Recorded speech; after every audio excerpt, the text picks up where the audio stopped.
remercie et félicite aussi chaleureusement que sincèrement l'ensemble des intervenants qui m'ont précédé, qui viennent d'horizons politiques, professionnels, culturels, philosophiques, aussi variés que divers. Et c'est notre force, mais ils ont, et nous avons tous, un point commun. Et je dirais même deux. On aime notre pays et on aime la liberté. Et donc, on ne se laissera pas faire et on se battra jusqu'au bout. Et vous pouvez compter sur nous, et je sais qu'on peut compter sur vous, et on y arrivera ensemble. Je remercie aussi les intervenants intervenus depuis l'étranger, car l'union sacrée est aussi mondiale que le combat est mondial et que la guerre qui nous est déclarée est mondiale. Oui, il faut aussi l'union sacrée des peuples libres, comme l'a dit magnifiquement le père de Djokovic. Oui, il faut l'union sacrée des peuples libres du monde libre. Et oui, nous y travaillons. Et oui, nous la ferons. Et oui, le monde entier se libérera. L'union sacrée, ça n'est pas simplement un coup.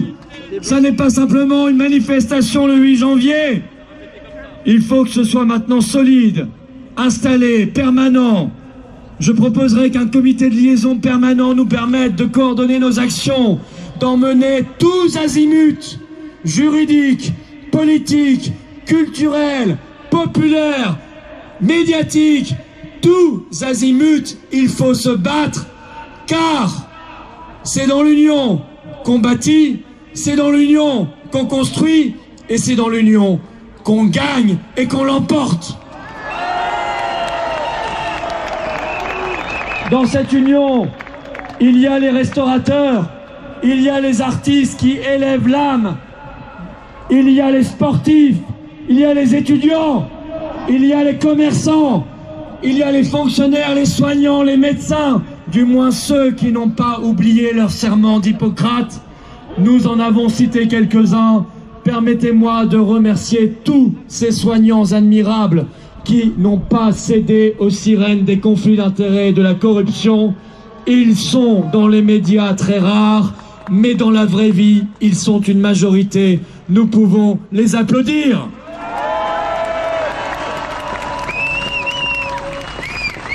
La bataille est dure, la bataille est longue, mais elle dépasse le Covid. Il s'agit de nous réinstituer comme peuple souverain et respecté. Il s'agit de réinstaller l'homme dans l'humanité. Il s'agit de redonner ses lettres de noblesse à notre France, défigurée par ces fous. Notre France belle, notre France unie, notre France joyeuse, notre France grande, notre France puissante, notre France indépendante, notre France libre. Voilà la portée nationale et universelle de notre combat. Le travail se fera en profondeur, car ils ont fait beaucoup de dégâts dans les cerveaux. Comme il vous le rappelait, voir le sénateur Stéphane Ravier être relégué au fond de la classe sur un plateau télé parce qu'il n'est pas vacciné. Je vous le dis franchement, je ne pensais pas pouvoir encore être choqué en regardant cette télévision, et je l'ai été profondément. Je ne pensais pas voir ça un jour de mon vivant, cette dégueulasserie, car c'est une dégueulasserie immonde, et honte à la journaliste qui a fait ça.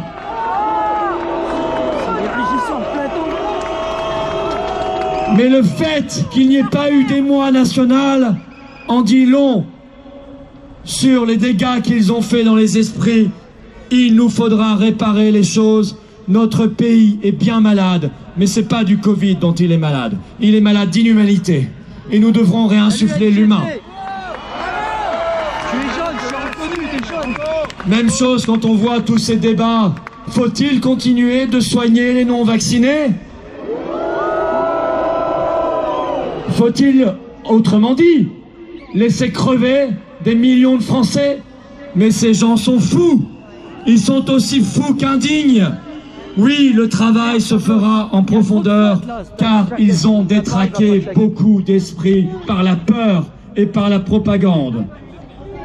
Il faudra réparer ce qui a été détruit, retisser les liens déchirés, remettre l'amour et le sens de la citoyenneté là où la haine et la délation ont été intronisées.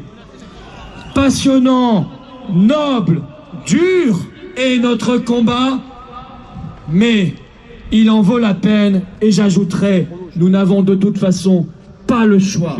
Pas le choix par rapport à ceux qui nous ont précédés et qui sont morts, qui ont donné leur vie, eux, pour notre liberté. Et pas le choix pour ceux qui nous suivent, c'est-à-dire nos enfants et nos petits-enfants, car eux ne peuvent pas se battre. Nous, on peut se battre pour eux.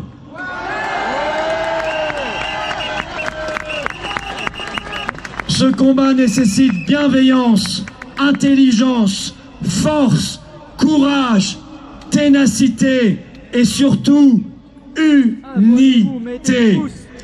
Vaccinés, non vaccinés et futurs non vaccinés, tous unis, tous ensemble pour la liberté, dans la résistance, pour la France libre.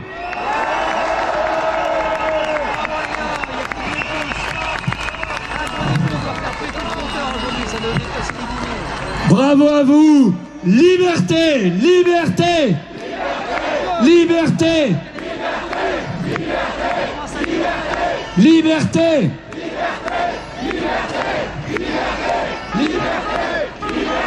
Liberté!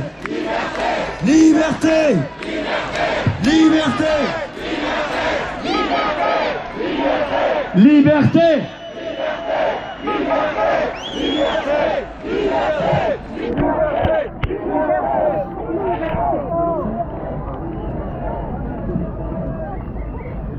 Allons enfants de la patrie, le jour de gloire est arrivé. Contre nous de la tyrannie, l'étendard sanglant élevé, l'étendard sanglant élevé. Entendez-vous dans nos campagnes mugir ces féroces soldats? Ils viennent jusque dans nos bras, égorger nos fils et nos compagnes. Aux armes, citoyens, formez vos bataillons. Marchons, marchons, qu'un sang impur abreuve nos sillons. Nous allons allumer les lumières de l'espérance comme à la fin de chaque manifestation. Images qui font le tour du monde. Là où il y a de l'espoir, il y a de la lumière. Là où il y a de lumière, il y a de l'espérance et de l'avenir. Bravo à vous, nous ne lâcherons rien, nous ne les laisserons pas faire. Nous sommes là, debout. Bravo à tout le monde, bravo à vous, vous êtes magnifiques, vous êtes héroïques.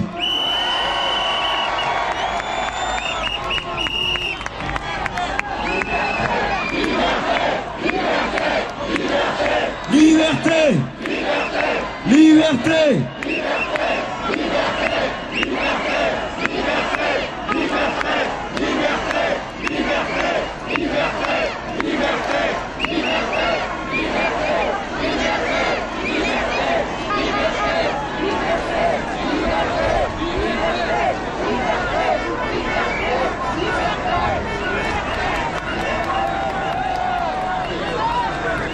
Il pleut un peu, je ne sais pas s'il pleut encore beaucoup, j'ai pas l'impression, je ne sais pas, un peu. En tout cas, il faut aussi penser à s'amuser, il faut danser puisque c'est interdit, il faut chanter parce qu'on n'a pas le droit, il faut vivre parce qu'ils ne veulent pas qu'on vive. Alors on va mettre la musique, il y a une piste de danse géante qui s'annonce, je viendrai même un peu danser avec vous. Allez, à tout de suite.